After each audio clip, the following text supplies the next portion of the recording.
Vote গণনা শুরু হতেই এবার মোদির সব সমীকরণ উল্টে বড় চমক দেখালেন দক্ষিণী সুপারস্টার থালাপতি বিজয়। হঠাৎ করে বিপুল ব্যবধানে এগিয়ে গেছে তার দল তামিলগা ভেট্টি কাজাগাম। সোমবার সকাল ৮টায় গণনা শুরুর পর প্রথম দিকে ক্ষমতাসীন ডিএমকে ও বিজয়ের দলের মধ্যে হাড্ডাহাড্ডি লড়াই দেখা গেলেও বেলা বাড়ার সঙ্গে সঙ্গে পরিস্থিতি নাটকীয়ভাবে বদলাতে শুরু করে। সকাল 11:30 পর্যন্ত পাওয়া প্রবণতায় দেখা গেছে ইতোমধ্যেই 106টি আসনে এগিয়ে থেকে আলোচনার কেন্দ্রবিন্দুতে উঠে এসেছে বিজয়ের দল, যেখানে ডিএমকে পিছিয়ে পড়েছে মাত্র 50 আসনে। অন্যদিকে 77টি আসনে এগিয়ে থেকে দ্বিতীয় অবস্থানে রয়েছে এডিএমকে জোট। এই ফলাফল অনেককেই অবাক করেছে, কারণ ভোটের আগে অধিকাংশ বুথ ফেরত জরিপে ডিএমকের জয়ের পূর্বাভাসই বেশি ছিল। তবে কিছু জরিপে, বিশেষ করে জেভিসি এক্সিট পোল সহ কয়েকটি সংস্থা এনডিএ জোট এবং বিজয়ের দলের ভালো ফলের ইঙ্গিত দিয়েছিল। বাস্তবে সেই সম্ভাবনাই যেন এখন দৃশ্যমান হয়ে উঠছে।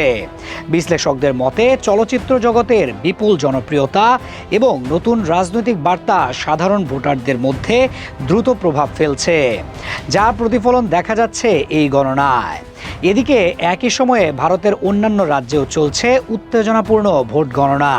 পশ্চিমবঙ্গ বিধানসভা নির্বাচনের প্রবণতায় দেখা যাচ্ছে ভারতীয় জনতা পার্টি উল্লেখযোগ্য ব্যবধানে এগিয়ে রয়েছে 175টি আসনে। বর্তমান ক্ষমতাসীন তৃণমূল কংগ্রেস সেখানে পিছিয়ে 115টি আসনে অবস্থান করছে।